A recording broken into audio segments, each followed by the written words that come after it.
26th lecture of electrostatic chapter for class 12. Topic is two concentric cell. हम लोग पास दो cell है, सिर्फ सरफेस पे चार्ज है। हाँ, ये एक सेल है जिसमें Q A चार्ज है और B एक सेल है जिसमें Q B चार्ज है। रेडियस रेस्पेक्टिवली R है और इसका रेडियस है R B। So find potential at the surface of cell A and B. So total हम लोग पहला वाला सरफेस ले लिया, B A सरफेस। हाँ, so V A due to की ए सरफेस पॉइंट, मतलब क्यू ए का वजह से यहाँ पे वोल्टेज होगा, पोटेंशियल होगा, और क्यू बी का वजह से यहाँ पे भी एक पोटेंशियल होगा इनसाइड वाला केस।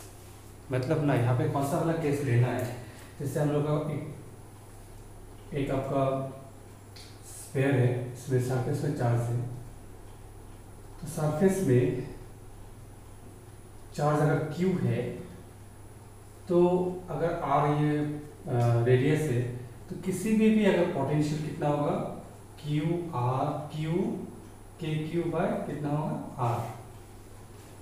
ये जो पोटेंशियल है सरफेस पे भी होगा, अंदर में भी होगा, क्योंकि ऑलरेडी हम लोग पढ़ा है, ग्राफ भी पढ़ा है, कांस्टेंट होता है। सेंटर से लेकर सरफेस तक क्या होता है, कांस्टेंट होता है। फिर बाहर में जैसे जैसे हम लोग जाते हैं तो वोल्टेज पोटेंशियल क्या होते हैं, डाउन होते जाते हैं, फॉल होते जाते हैं। सो अभी हम लोग ये सरफेस पर जब बात करेंगे तो इस सरफेस पे जो चार्ज है उसका वैसे पोटेंशियल होगा, सरफेस चार्ज का वैसे भी है, उसका K Q A by R है रेडियस है, प्लस और एक वोल्टेज होगा यहाँ पे, पोटेंशियल होगा due to Q B inside the point. मतलब क्यू बी का वैसे भी एक, मतलब जैसे यहाँ पे कोई इनसाइड पॉइंट में होगा तो ये क्यू चार्ज का वजह से भी अंदर में एक वोल्टेज होगा, पोटेंशियल होगा। So that is Q B K Q B by R B. हाँ, क्योंकि ये रेडियस क्या है, आर बी है। थोड़ा सा प्रीवियस केस देखोगे वैसे भी समझ में आ जाएगा। सिमिलरली वी बी सरफेस, मतलब सेकेंड वाला जो ये जो सेकेंड सेल है उसका सरफेस का बात कर रहे हैं, तो वी बी होगा प्लस वी बी एक ड्यू टू क्यू बी होगा सरफेस के लिए, और सेकेंड होगा ड्यू टू क्यू है आउटसाइड के लिए। मतलब ये जो चार्ज के लिए क्यू ए चार्ज के लिए भी तो आउटसाइड में कोई वोल्टेज होगा। सो इसका वैसे K Q B by R B, क्योंकि हम लोग ये सरफेस का बात कर रहे हैं तो डिस्टेंस कितना है आर बी। और सेकेंड है इस सरफेस का भी तो आउटसाइड पॉइंट में रेडियस क्या होगा, आर बी होगा, तो K Q A by R B. So this is V B surface और ये क्या है, भी है सरफेस। तो ऐसा ये तो शुरुआत है, इनिशिएशन है, बहुत सारा केसेस आएगा आपको। ये केस लेकिन बहुत कम आएगा, हम लोग बहुत सारा कॉम्प्लिकेटेड क्वेश्चन सॉल्व करना है with the help of this concept. एक होमवर्क है, होमवर्क क्वेश्चन, 3 सरफेस है, 3 सेल है, 1 2 3, इसमें Q, इसमें 2Q, इसमें 4Q चार्ज है, इसका रेडियस R, इसका 2R, इसका 4R, A B C 3 surface है। Find potential on surface of shell A B and C। मैं फिर से थोड़ा सा एक पॉइंट दे देता हूँ। जैसे मान लो कि एक सरफेस है, सरफेस स्फीयर है, स्फीयर का सरफेस पे से चार्ज है, तो रेडियस अगर कैपिटल R है तो इनसाइड किसी भी पॉइंट में जो वोल्टेज होगा वो पोटेंशियल होगा, that is K Q by R, and this is constant. और इसका बाहर में कोई पॉइंट लेंगे तो पोटेंशियल कम होते जाएगा, दूर जितना होगा उतना कम होते जाएगा। बाहर में कोई भी पॉइंट अगर है, डिस्टेंस अगर सेंटर से स्मॉल आ रहा है, that will be outside oh, ये इनसाइड हो गया, that is K Q by small R. This is variable and this is constant.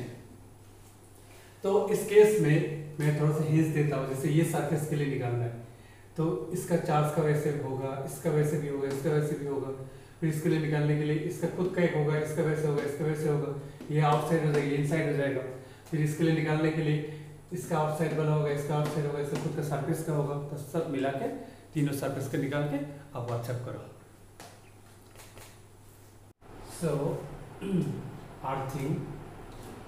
Earthing means connect any conductor to earth. So voltage or potential conductor is equal to 0. But now it is an important point. Another point is charge need not to be 0. Charge 0 हो भी सकते हैं, नहीं भी हो सकते. मैं example दूंगा. So जैसे क्वेश्चन है, अभी एक शेल है, shell B, shell C. Shell A में क्यू चार्ज है, रेडियस कैपिटल आर है. शेल बी में आपका पता नहीं चार्ज कितना है, रेडियस कितना 2r. और शेल सी में 2q चार्ज है एंड रेडियस है 4r. ये ऑप्शन दिया हुआ है. अभी दोनों ऑप्शन में से ना, हाँ भी 0 है, ये करेक्ट है. ठीक है, याद थिंक क्या हुआ है, बी शेल इसका वोल्टेज 0 है, वो करेक्ट है. लेकिन यहाँ का चार्ज 0 हो भी सकता है, नहीं भी हो सकता है, इतने वक्त से हो भी सकता है. तो इसके लिए कैलकुलेशन करना पड़ेगा. ये सेकेंड पार्ट के लिए. तो सेकेंड पार्ट के लिए कैलकुलेशन करने के लिए क्या करना है आपको, तीनों का ना, जैसे बी के लिए आप वोल्टेज लिखो, पोटेंशियल लिखो. पहले तो है कि आपका इसका वैसे भी यहाँ पे पोटेंशियल होगा, इस चार्ज का वैसे, इसका भी होगा, इसका आउटसाइड पॉइंट होगा, इसका इनसाइड पॉइंट होगा. उसके बाद आपका क्या करो, उसका वोल्टेज तो 0 है, सॉल्व करके देखो कोई चार्ज का वैल्यू आएगा. तो ये actually charge not is equal to 0 आएगा, चार्ज का कोई वैल्यू आएगा तो उसको कैलकुलेट करके आप व्हाट्सएप में भेजो. समझ में आ रहा है ना. हम लोग को कौन सा पॉइंट में लेना है कि यहाँ का पोटेंशियल 0 है लेकिन चार्ज 0 है कि नहीं, उसको अब इक्वेशन से सोल्व करना पड़ेगा. जैसे मैं एक लाइन इंपॉर्टेंट लाइन लिख के देता हूँ. जैसे VB इज इक्वल टू कितना होगा आपका, KQ/2R plus K2Q/4R plus K small q, मैं इसमें स्मॉल q चार्ज मान के लेता हूँ, स्मॉल Q/2R. तो इस इक्वेशन में टोटल वोल्टेज VB कितना है, 0 है, ये तो 100% ट्रूथ है. इज इक्वल टू इतना है, तो इसको सोल्व करने से आपको Q का कोई एक वैल्यू मिलेगा. सोल्व करके देखो, वैल्यू मिलेगा. और इसका रिगार्डिंग हम लोग बहुत सारा क्वेश्चन सोल्व करना है कॉन्सेंट्रिक सेल का. ये बोर्ड के लिए उतना इंपॉर्टेंट नहीं है, ऐसा नहीं क्वेश्चन नहीं आ सकता है, but it's not so important, but entrance के लिए काफ़ी इंपॉर्टेंट है. और ऐसा में समझना भी है आपको. ऐसा रियल भी बहुत सारा केसेस आएगा रियल लाइफ में भी. आगे जाकर इंजीनियरिंग करोगे तो बहुत सारा केसेस आएगा जो आपको मतलब मेनली ऐसा केस को समझना है. और मैं फिर से बोल रहा हूँ, अगर कोई स्टूडेंट प्रीवियस क्लासेस को नहीं देखा है तो ये समझ में नहीं आएगा. हर एक क्लास को देखो, प्रैक्टिस करो, लिंक बनाओ. हाँ, लिंक बनाओ. और एक बात मैं बता रहा हूँ, मैं पहले भी बताया था, इलेक्ट्रोस्टैटिक्स बहुत इम्पोर्टेंट है.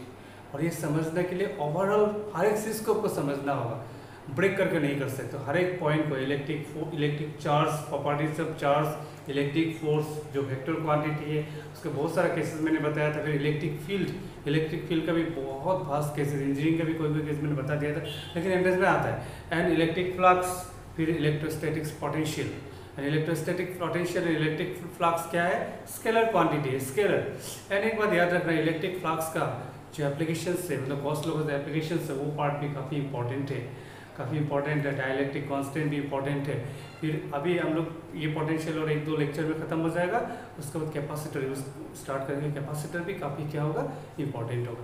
डायनेमिक्स पार्ट, इलेक्ट्रोडायनेमिक्स पार्ट उतना टफ नहीं है. ये इलेक्ट्रोस्टैटिक पार्ट थोड़ा सा टफ है, कॉन्सेप्चुअल है, टफ तो नहीं है, कॉन्सेप्चुअल है. So request you just practice करो, स्पेशली फिजिक्स और मैथमेटिक्स को. अगर एक लॉकडाउन टाइम में अगर आप थोड़ा सा प्रैक्टिस करके रखोगे तो माइंड भी थोड़ा स्टेबल होगा और हैबिट भी ख़राब नहीं होगा. और जैसे स्कूल खुलेगा बहुत जल्दी, हाई सेकेंडरी पार्ट तो खुलने का बहुत चांसेस है, बहुत जल्दी खुलने का चांसेस है. तभी सिचुएशन क्या होगा पता नहीं. ओके.